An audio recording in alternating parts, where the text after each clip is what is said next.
I mind the first time I had a whiskey. It was magic. It's the best whiskey I ever had. How about you, Mitch? Mind Well, first look, time you had a whiskey? it was in a perk somewhere, How bro. can how can you not put on a fake voice? Well, what was wrong with that? That was Who's fake. that? I don't, In a I don't talk perk? like that. It was Nobody what? nobody talks like that. Plenty of people talk like this, so don't they though, Mitch? You know Because them. it's because I'm posher, mate. It's because I'm from Edinburgh. I'm not from the Mm. West Coast, you know? Yeah, you were brought up. I was dragged up. Exactly. All right, let's kick this off.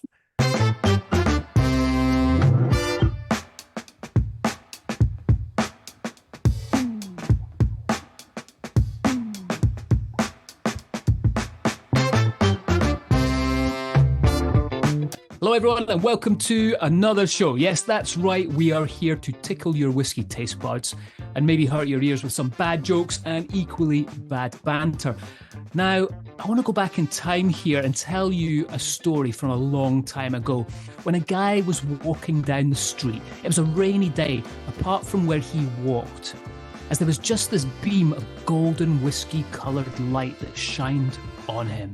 And he stayed dry the entire time. People stopped in awe and fell to their knees, hailing him as the whiskey chosen one. That man's name was Nicholas Palaki, and he is my partner in Dram, as always, joining me for this week's adventure into the whiskey world. How the fuck are you, my long-haired American-Scottish friend? What an introduction that was. I like What a that. story. See, you might not put on an accent, but what a story you can tell. It's a true story as well, right? Do you remember that back in '63 I do. when that happened? On 63. the streets of Dunbarton. How old do you think I am, Hilmy? I'm very well. I'm very well. I've been busy. Lots of travel, actually, which is unusual because I've enjoyed being home. So this is the first bit of travel I've had to do for this year. Guess where I went, Mitch? I'll Oh, give you Vegas. yeah, Vegas by any chance? 100%. I did. Went to Las Vegas. So there you go. So I was in the over there in Las Vegas, enjoying my time. Not too shabby at all. And What'd you get up to? no, it was something called WSW. I don't know if you know what this is, Mitch. WSWA, which is the Wine and Spirits Wholesalers Association of America, basically. And all the distributors come into town. There's lots of brands there and things like that. But it's a good opportunity to go and meet all the people that help us work in this three-tier system here in the United States, all our partners across every state. So it's a good one-stop shop, I guess, for me, to go and shake a lot of hands and kiss some babies and drink a few drams. And it's really good. So I went out on the Saturday a little bit early and went to see Adele live. I was Ooh, like, hello. So that was good. And did she say then hello back? she did. She sang it back, to be fair. Oh, Uh, nice. and from the other side, though, like I was on one side of the stage and she said hello from the other side. So that was good. It's a And good then story. It's not a great story. you're not clearly not a fan. That's one of her lyrics. Hello from the other side. Come on, Mitch. If I need to explain all my jokes, it's going to be No, a long no, day. I'm very aware of Adele, and I think so. Here's my take on Adele, right? I think she's really cool. I'd love to go for a beer with her. I think she'd Yeah. like be such a laugh. Hmm. Her music, I can take it or leave it, mate. I think when she did Skyfall, that was probably my favorite song from Yeah. her. But the rest of it, it's a bit whiny. It's a bit like, oh, I was in a Uh, bad relationship. I'm crying. It's sad, you know. Can I mhm. hear? I'm like, So nah. you'd go for a beer with her though. I'd definitely go for a beer with her. Yeah, It's funny because 100%. she said you're a wank and she won't go anywhere near you. So Adele, if you're listening, you're in shit. I'm texting her right now. aye, let's see if you can get it. Let's see if you can get on the podcast after that. I think you're a She bit listens, mate. whiny, a little bit sad. See, to be fair though, she does say that herself that she's quite a pessimist. So not many dry eyes in the house, but the show was amazing. The banter was brilliant. She's a good storyteller, and gets up there and talks about herself and her life. And I think that's why a lot of people can kind of connect to her. But that's the second time I've actually seen her. I saw her at Madison Square Garden in New York, and that was an amazing show as well. But this was baller. Like the Vegas experience, she's doing like 100 shows in the Coliseum and Caesar's Palace, and I mean, it was brilliant. And then I got to go and do WSWA, which was a lot of fun. All the movers and shakers were there. Oh, I got to see our friend Jonathan Newson, who Oh, nice. was the ex-CEO of William Grant and Sons USA. He will actually be coming on a show soon, so I invited him on. So that was cool. Got to see a few other kind of movers shakers. A couple of other people will be coming on, Richard Urquhart and Sam Simmons, little blast from the past. It's just some cool folks. Was Sam there? Sam wasn't there, but I just had a chat with Sam actually earlier today, so that was quite Mm, fun to get to speak to him. nice. So Second time on aye, the show. Second time on the show for Sam. So always a pleasure to have him on. I will have him back. Aye, but this time you'll have my banter, so a little bit I'm better, right? surprised he came on, mate. Indeed, indeed. What else? What's Mhm. been going on with you? Oh, hey, loads of stuff. I mean, I haven't been prancing about Vegas listening to Adele and singing to her, but yeah, I've been keeping it pretty local, mate. We hosted our first ever whiskey quiz. Never mind the bungholes, which was a lot of fun. So There we you did go. that locally. We had a load of like whiskey geeks from around Speyside. We actually had a whole team from Glenfiddich there. It got pretty competitive, but yeah, it was a good turnout, mate, and we did it all for charity as well. So a charity we're going to talk about later on in the show, because if you guys hadn't guessed, this is kind of like our catch-up episode this week. Find out what we've been up to and do some news and do all that kind of good stuff as well. Yeah, so did the whiskey quiz, mate. That was a lot of fun. Pretty full on. Did some staff training. I hosted our mutual friend from Seattle, Mr. Scott Carty. I think we send you an abusive picture You did. outside Balvenie. Yeah. You did. That was a double dick pic that you sent, the two of you standing in that. But I've been doing because it's been. I mean, I wouldn't say I'm quiet right now, but I purposely went out of my way to say like thank you to all the tour guides and all the guys that work at the distilleries around about that have kind of helped me out since I've started up CopperCairn. So I took them on staff day out. So I took out the staff from Glenallachie, took them around Balvenie, then we kind of just went around Speyside drinking some whiskies.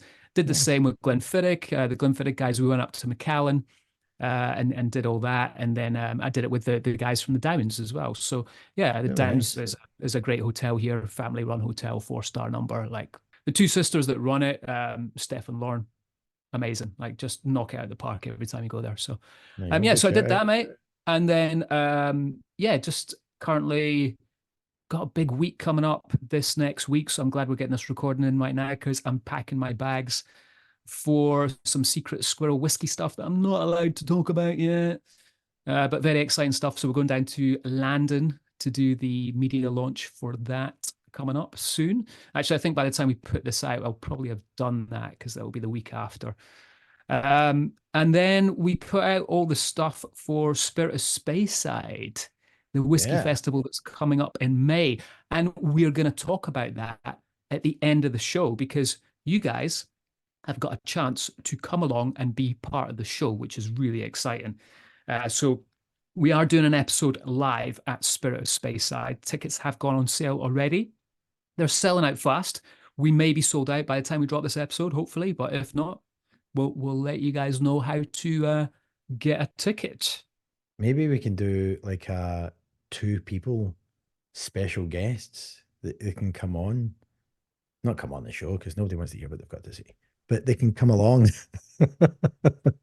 I just like saying those things to watch Mitch's face when I'm proper cheeky. But yeah, anyway, yeah, that will be fun. Looking forward to catching up on that. Mitch will give all the details. But let's get into some guested distillery action now. You may remember from the last episode where it was my turn to give some clues. So this Highland distillery dates back to the 19th century. It is burnt down at least 3 times and at least once under very suspicious circumstances.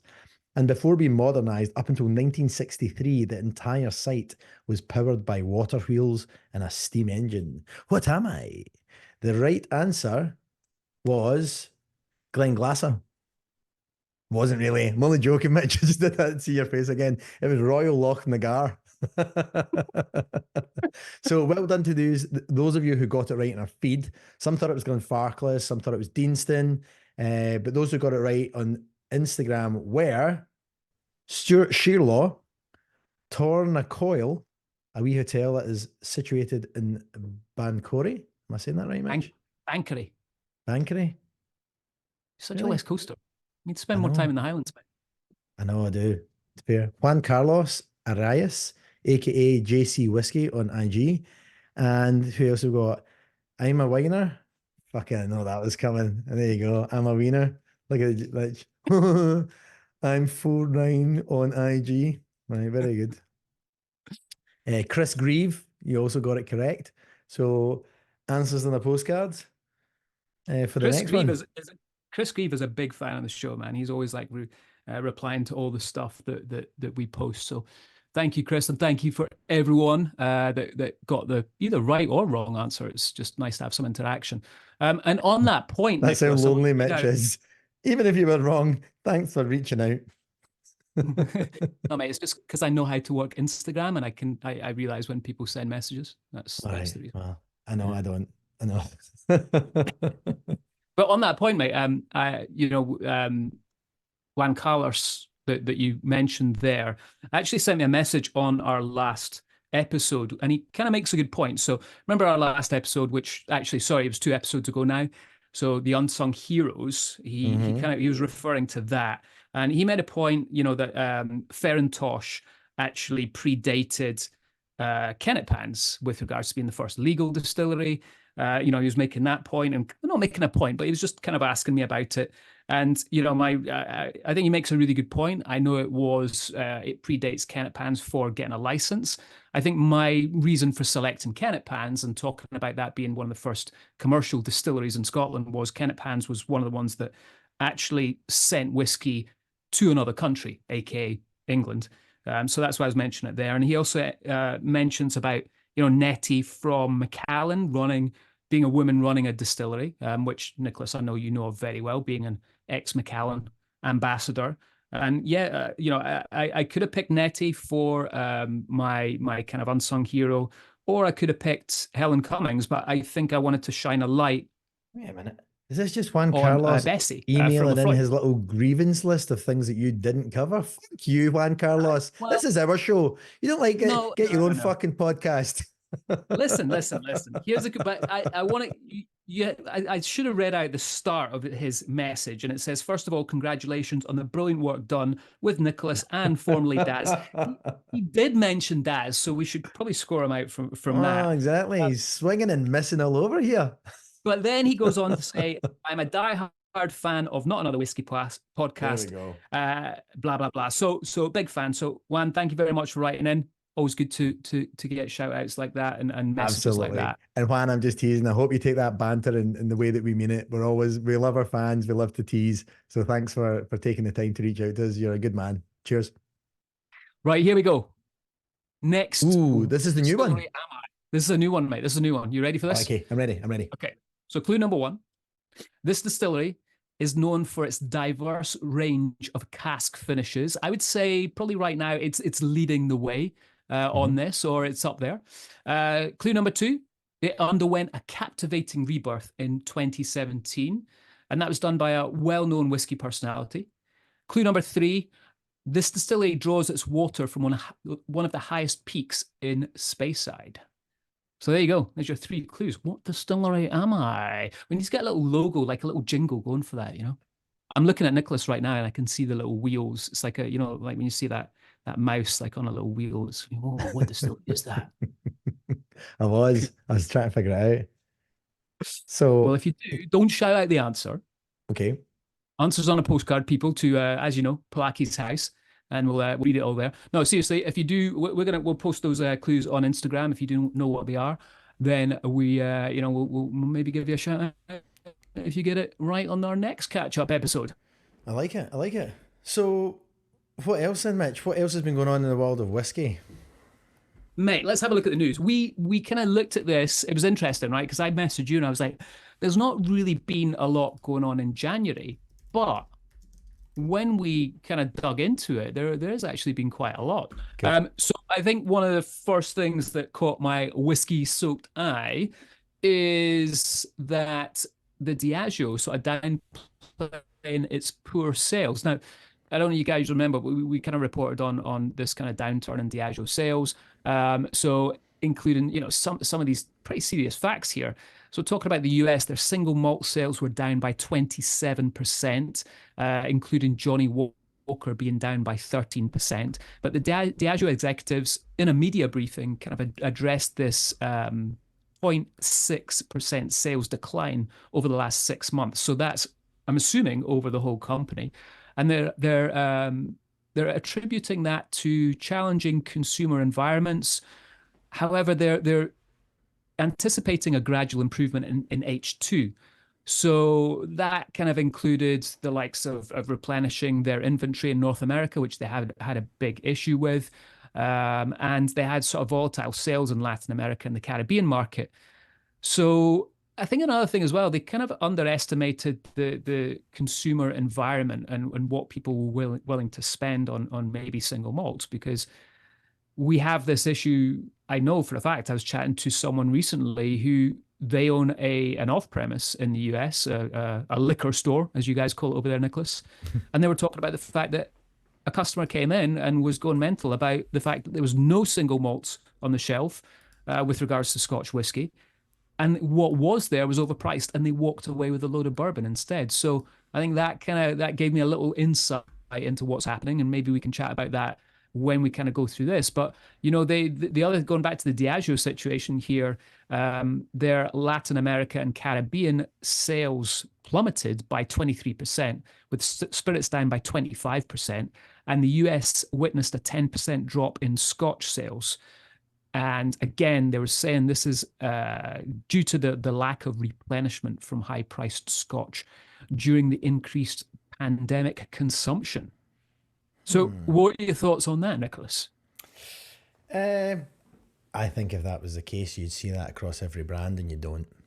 So I think it's fair that maybe that's what affected them, but I think making sweeping statements about the state of play for the industry is probably not as accurate.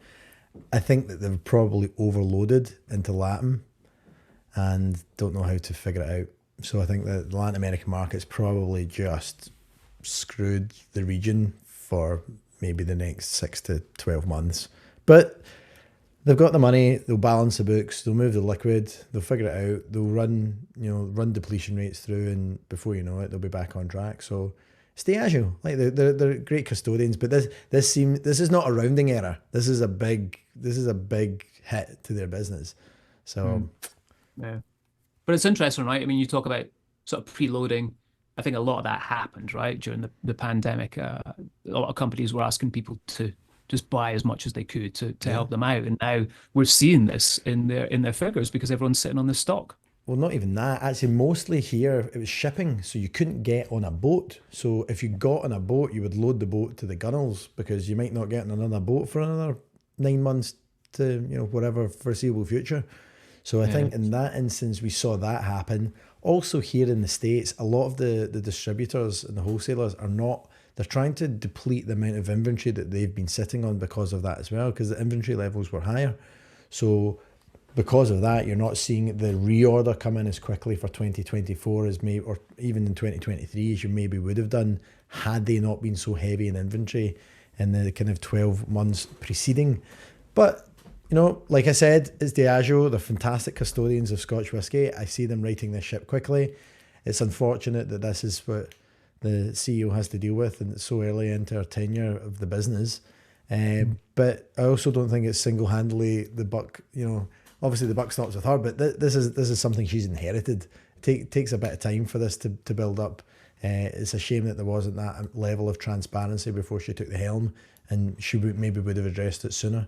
So I guess we shall wait and see what they do to right the ship. Indeed. All right. Also on the news, Edinburgh's Holyrood Distillery has secured more than £2 million, which is $2.5 million in funding to support its global expansion. So this investment came from the wine and spirit investment platform Ferrovinum, which has provided the funding to Holyrood Distillery, where they're going to focus on producing more Scotch whisky, gin and rum in the centre of Edinburgh. The majority of the capital is going to be used to fill new fill casks and then transport those case goods to overseas markets, which is good news because they're expanding out. Obviously, it's a busy programme of new releases which they're working on at the moment, and we'll wait with bated breath to see how much of that Mitch gets for free. But as always, I'm sure it'll be shipped to his door. These guys are excited. Managing Director Hugh Wright obviously saying that he's really excited to unlock this kind of funding, and it will help kind of secure the futures of the plans a little bit easier and with a little bit more velocity and speed around them. So that's pretty good to see. And I guess it's good to see more investment coming into just into Scotch whisky distilleries, right? Yeah. No, it's a great little distillery. We actually did a episode from the Holyrood Distillery back in season 1. So you guys can go back and check that out. It'd be good to catch up with them again, because I know there's been a lot of changes there. Moving on to, I suppose, I feel like the grim reaper of news this week, mate. There was a report that came out, and this is from a company called Shakespeare Martineau, who are a UK-based law firm, and they revealed that out of 1,641 administrations filed in the UK in 2023, 12%, which equated to 190 businesses, were from the hospitality sector. This marked a 22% increase from 2022 and a substantial 91% rise from 2021. And this now places hospitality in the UK the third highest sector for administrations. So retail is number 1 right now, and construction is number 2. The data, which was sourced from Gazette, indicates that, there's obviously a challenging landscape right now for the hospitality industry. We've got this shifts in consumer habits that we're seeing. People aren't spending as much. We've got the cost of living crisis going on. I think people are just being a little bit more cautious about going out. But in Scotland, mate, get this. This is a sad fact. In 2023, Scotland lost 96 pubs and bars. So, I'm kind of seeing this a lot in hospitality, and it's a tough time for hospitality in the UK. Is it the same in the US, mate? Is that kind of the same sort of feeling? Do you know what? I'm actually going to, and I'm not going to name him specifically, but there's a gentleman that I kind of follow on LinkedIn that posts some really interesting thing on this, and I'll give you a great example of some stuff that doesn't help. So, we've gone through a very tough time for the hospitality industry, and just, for retail and stuff as well as a whole. And I was looking at Sucky Hall Street in Glasgow, where they've just decided to completely dig it all up and renovate it for whatever reason it happens to be, planting trees or whatever. But it's shut off the majority of access to some of the biggest retail stores and the bars and restaurants that line that street. And it just makes me think, you couldn't have done that while the entire world was closed. This is your moment to shine. And it has to happen at that type of size and scale that's going to be so detrimental to businesses that have struggled over the last 2 or 3 years. So I think there's a job to be done between tying up, obviously, infrastructure needs that have to happen in cities around the world, specifically in Scotland in this case that we're talking about, but it happens here as well. And I've seen bars, specifically in New York, closing down because of this as well, where, all of a sudden, scaffolding is erected outside of the properties, and and it's there for months and months and months on end because, well, it's not really their job to move quickly or whatever it happens to be. And I saw this particular gentleman was just livid about it, and rightly so. Like, I think at this stage of the game, you've got to be asking questions about when and how things like that, how much of an effect that does have, over and above the fact that just people are, they've got used to, it's cheaper to drink at home, right? So they know it's cheaper to drink at home. You can drink better if you drink at home, so you can drink a more premium product if you're not going out, whether that's wine, spirits, whiskey, whatever it happens to be, and having your friends out or whatever. But I think that we need to be doing more to encourage people to get back into the on-premise accounts, go back out to bars and restaurants, and just based on this one thing alone, this is the livelihood of your neighbours. This is the livelihood of your friends and families, or other people's friends and families out there.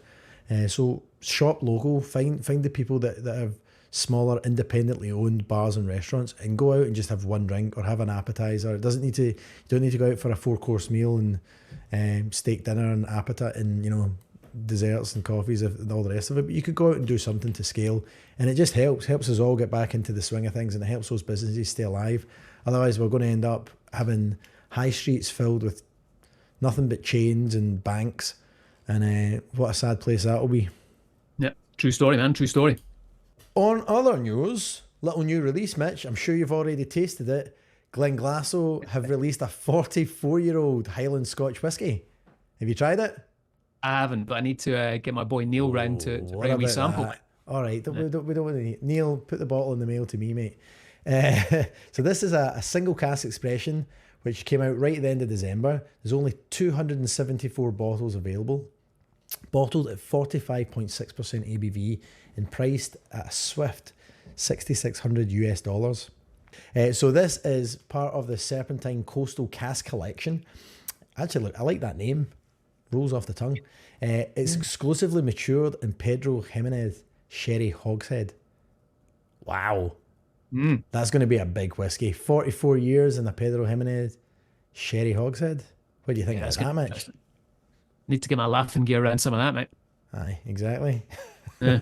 So apparently the whiskey boasts notes of salted caramel, blood orange and blueberry pastille on the nose, with cherry, almond and mandarin orange balsamic on the palate, pink grapefruit, star anise and nori highlight the finish. Sounds delightful. But talking about delightful. Sherry finishes and sherry, mate, thank you to everyone who gave me a little some travel advice and contacts over in Jerez. So that trip's looking all good, mate. We're going in a couple of weeks, which is going to be nice. We have left the biggest news until last, right? So hopefully you guys are still listening to this, because this is what we kind of did a little teaser of at the start.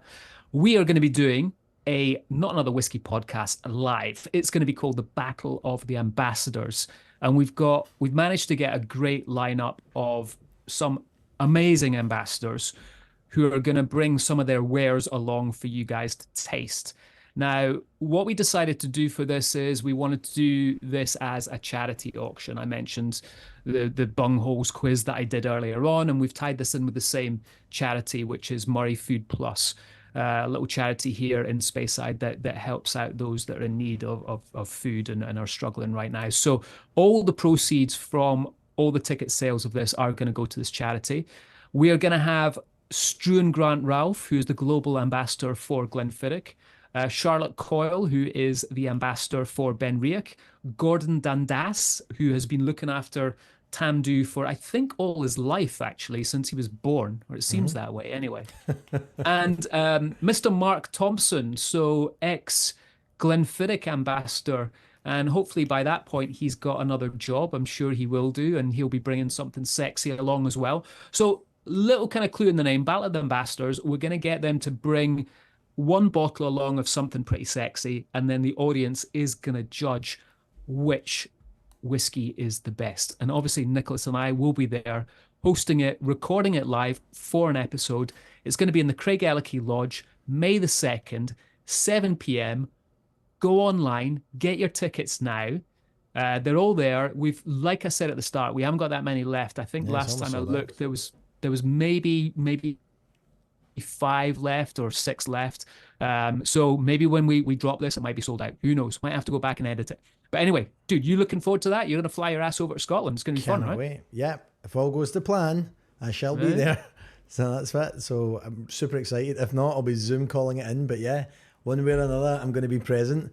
Really excited. It should be a lot of fun, and it's a great cause. So more than anything, what a great way to spend $60 to feed another family. So great way to think about it that way. And then you also get 4 magnificent whiskies to sample. Indeed, mate. And it's £60, not $60. Just if anyone's £60. Sorry, £60. You're talking about appetizers and you're talking about dollars. Like I say, you're so American. Oh no, I'm sorry. Yeah, but the rest of the lineup's pretty impressive as well, right, Mitch? Mate, yeah, they dropped all their tickets just on Wednesday there at 12 o'clock, and the feedback has been the most successful launch they've ever done. Some amazing events that are going on for Spirit of Speyside, as always. Distilleries that you can't normally visit. Quite excited to see Dunfail are doing their big opening, so they're literally opening to the public during Spirit of Speyside. So like I say, this is going to be the start of May, 1st of May to the 6th of May. And CopperCairn has dropped some really nice events as well, which I am now going to shamelessly plug for you guys to go and have a look at. So I'm doing a whiskey paired lunch on the 2nd of May, and that's going to be at the Craig Ellicky Lodge as well. So that's actually going to be during the day before we do the podcast, mate. So I'll be about 5 whiskeys in by the time we start recording. That'll be a joy for everybody else in the room. Right? Oh, yeah, I'm gonna have to put the kibosh on the lunch a little bit. So anyway, yeah, we're doing a whiskey paired lunch on that Thursday the 2nd. Like we've said already, we're going to do the podcast live on the 2nd in the same venue over at the Craigellachie Lodge. Thanks to Scott for putting us up there. Another great venue in Speyside. And then throughout the festival on the 2nd, the 3rd, and the 4th, CopperCairn's going to be doing a backstage whiskey tour of Speyside. And that's going to be myself that will be hosting that, and also Fraser Campbell. So we're going to be running you guys around in our amazing vehicles, giving you some fantastic drams, stopping in at distilleries that no longer exist anymore, some that do exist, just telling stories. And then we're going to finish you off at the Highlander with a half and half, mate. So on Friday, the 3rd of May, we're doing Barrels and Botanicals, which is going to be a whiskey foraging adventure. So that's going to be 12 till 3, starting at the Downs. And we're basically working with a really well-known forager called Leanne Townsend. She's going to be with Fraser. You're going to literally walk around this amazing wood by the Abelard Distillery, going up to the Lynn Falls, foraging for things. But we're also going to have a little tweak on this in that we're going to look at what you're going to be picking, and then we're going to pre-batch whiskey cocktails, and then you'll be trying whiskey cocktails with the botanicals or the whatever else you'll be foraging from that. So that's going to be, I think that's kind of cool. That's like something a little bit different that's going on. And then one thing that I've mentioned already, we're going to do our Never Mind the Bungholes quiz on the Friday the 3rd and Saturday the 4th of May. So this is what we're kind of terming as a whiskey quiz with a twist. And myself and Fraser are going to be presenting that. That's going to be at the Downs Hotel, 7 o'clock at night till probably around about 11. £55 per person, including 4 drams and canapes. So yeah, mate, that is what CopperCairn is doing. And we've got, go to our website, coppercairn.com, check it out. There's a whole page on all the events, how to book, get booking right now. It's going to be awesome. Superb. Mitch, joke time. Joke time. Joke time. Joke you got time. some jokes? All right. I got some jokes, mate. I got some jokes. Right. So I got 2 today because I thought you went a little bit overkill last time. Yeah. I'm going to battle you back, so we're going to do a couple of jokes each, and then people can tell us which jokes. So now I'm going to up your ante. Wait, controversial. All right. I'll start. You ready? Let's see what you got. What do you call an old snowman? I don't know. A glass of water. Okay, I'll give you that. Fucking hell. Right, next. What has 5 toes and isn't your foot? Don't know. My foot.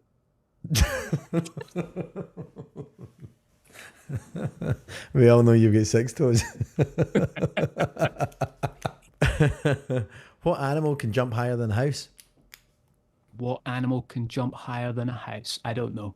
All of them. Houses can't jump.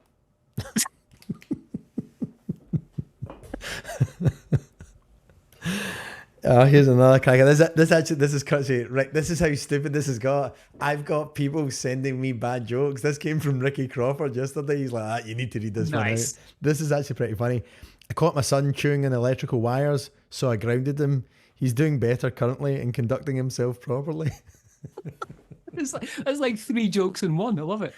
The worst. So if anybody's got any other jokes, yeah, we'd love to hear them. So don't send us a critique. One. Actually, we should start that up, mate. We should get listeners to send in their jokes as a voice message, and then we'll pop it in. That'd be cool. Oh yeah. Or just send us the jokes. We'll go from there.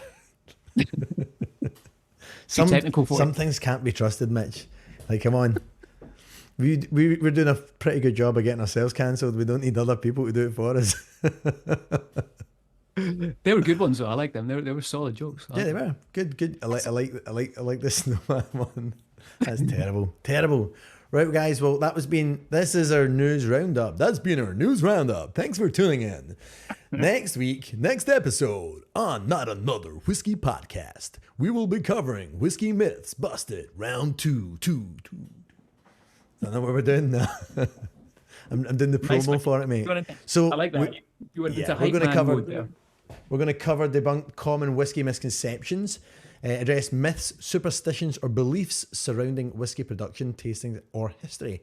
Now, we did do one of these before, and it was a lot of fun. So, back by popular demand, and by popular demand, I mean we've ran out of ideas, so we're recycling the old ones. No, there's just so many cool things that we can talk about in this, and people did really love it. So, we will touch base on this and kind of cover an episode on Whiskey Myths Busted Round 2. Yeah, mate. And also on top of that, I'm heading down to Tamdhu on Tuesday to interview the legend that is Sandy McIntyre, distillery manager down there. So that's going to be dropping right after that. So yeah, we've got some good stuff lined up at the morning. It's exciting. Very cool. Very cool indeed. Yeah, delighted to see it. Well, guys, thanks for tuning in. Please be sure to subscribe to us on Instagram.